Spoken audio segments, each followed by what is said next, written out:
भैया ऐसा है, ओवैसी साहब मेरे मित्र हैं, लेकिन मेरा उनको सुझाव है बिना मांगा हुआ कि आप हैदराबाद संभालिए, हैदराबाद अपना किला बचाइए, बेकार सीमांचल में आकर और कंफ्यूजन पैदा मत कीजिए। नमस्कार, न्यूज फॉर नेशन देख रहे हैं आप और मैं हूं अदिति आपके साथ। बिहार विधानसभा चुनाव, देखिए इस चुनाव को लेकर राजनीतिक सरगर्मी जो है वो अपने चरम पर पहुंचने वाली है, क्योंकि पहुंच चुकी भी है, क्योंकि चुनाव जो है वो बेहद नजदीक है। पहला फेज जो है चुनाव का वो 6 नवंबर को है, दूसरा 11 नवंबर को है, रिजल्ट्स 14 नवंबर को आ जाएंगे। अब ऐसे में सभी दल के जो नेता है वो पूरी जोर शोर से प्रचार प्रसार जो है वो अपना कर रहे हैं, मतदाताओं को अपनी तरफ आकर्षित करने के लिए। ऐसे में ही कल देर रात जन स्वराज के सूत्रधार प्रशांत किशोर जो है वो किशनगंज पहुंचे और वहीं पर उन्होंने ओवैसी पर निशाना साधा। उन्होंने मीडिया से बातचीत के दौरान ये कहा कि ओवैसी जो है AIMIM के प्रमुख, वो उनके अच्छे मित्र हैं, लेकिन वो जो है बिहार में कंफ्यूजन क्रिएट ना करे। जी हाँ, उन्होंने कहा कि वो सीमांचल में कंफ्यूजन क्रिएट ना करे, वो अपना हैदराबाद संभाले, क्योंकि सीमांचल में नेता जो है वो सीमांचल का ही बेटा बनेगा। बाकी और क्या कुछ कह रहे हैं प्रशांत किशोर, आपको छोड़े जाते हैं उनके बयान के साथ। सर, ओवैसी कह रहे हैं कि सीमांचल की ज्यादा सीटें हम जीतेंगे और थर्ड फ्रंट बनेंगे बिहार में। भैया ऐसा है, ओवैसी साहब मेरे मित्र हैं, लेकिन मेरा उनको सुझाव है बिना मांगा हुआ कि आप हैदराबाद संभालिए, हैदराबाद अपना किला बचाइए, बेकार सीमांचल में आकर और कंफ्यूजन पैदा मत कीजिए। अगर आप हैदराबाद अपना संभाल लिए होते, अगर तेलंगाना में मुसलमानों का भला कर दिए होते तो यही बढ़िया होता।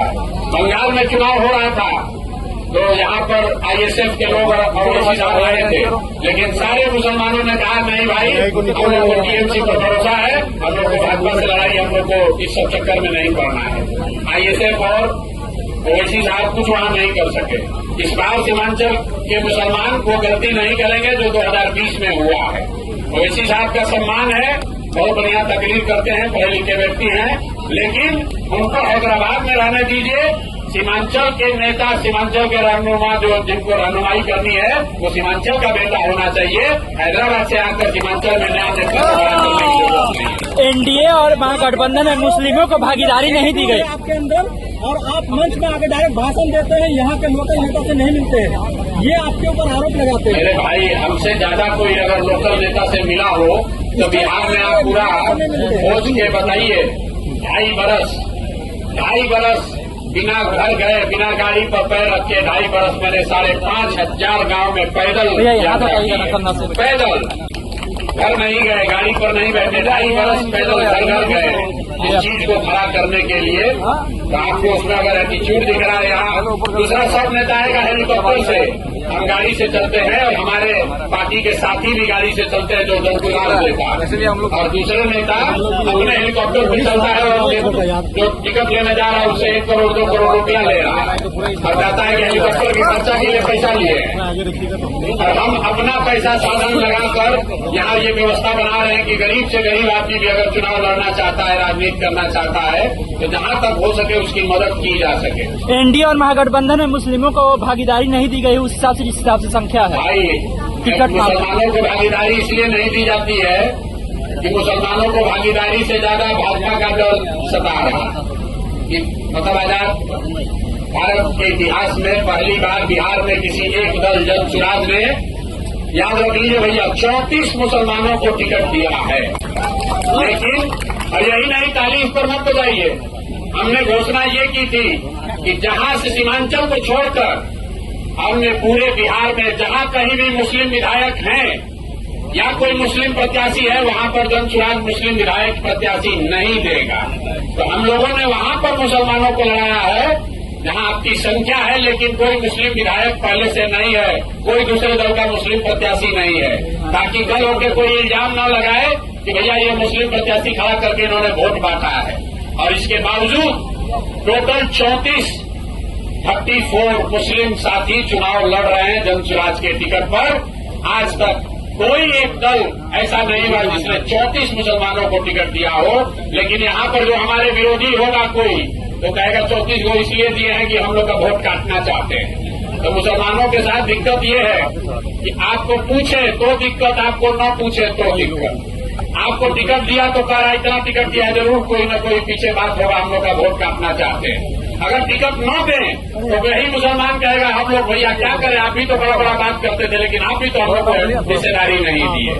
तो मेरे भाई, ये आपका शक हम पर नहीं है, ये आपका शक अपने आप पर है।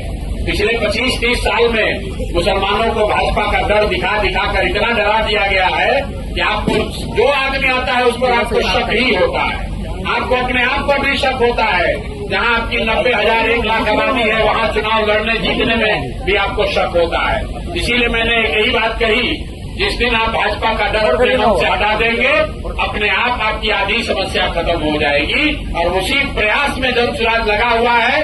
आप आज मानिए या कल मानिए, प्रधान जी कितने चलना आपको है जनसुराज में ही। आपको लिख के दे देते हैं, आप 1-2 साल समय ले सकते हैं, लेकिन चलना आपको जनसुराज में ही है, क्योंकि जीतेगा जनसुराज ही, जीतेगा जनसुराज ही। आपको तय करना है भाई, और मेरा कोई अहंकार नहीं है। हमने आपको पहले कहा कि पैगंबर साहब ने क्या बताया है कि ईमानदारी से किया गया जद्दोजहद कभी बेकार नहीं जा सकता है। हम लोग ईमानदारी से प्रयास कर रहे हैं, जीतेगा जनसुराज ही आपको तय करना है। आप अभी कंधा लगाइएगा तो जरूर हमारी लड़ाई थोड़ी आसान हो जाएगी, लेकिन अगर आपने कंधा नहीं भी लगाया, हम पर भरोसा नहीं भी किया, तो भी आपसे कोई शिकवा शिकायत नहीं है। बिहार जीतने के बाद फिर से आएंगे, लेकिन जब अगली बार आएंगे तो आपसे हरजाना भी वसूलेंगे। हम शाकाहारी आदमी हैं, जीत कर आएंगे तो आपसे जीत का सेवई भी खाएंगे और आपका हाथ पकड़कर फिर साथ में चला जाएगा। सूरज की पहली किरण के साथ जाग उठा बिहार, हर मत बने नई उम्मीद, हर कदम जिम्मेदारी। न्यूज फॉर नेशन की अपील, 6 और 11 नवंबर को घर से निकलें, वोट करें और अपने भाग्य विधाता खुद बने।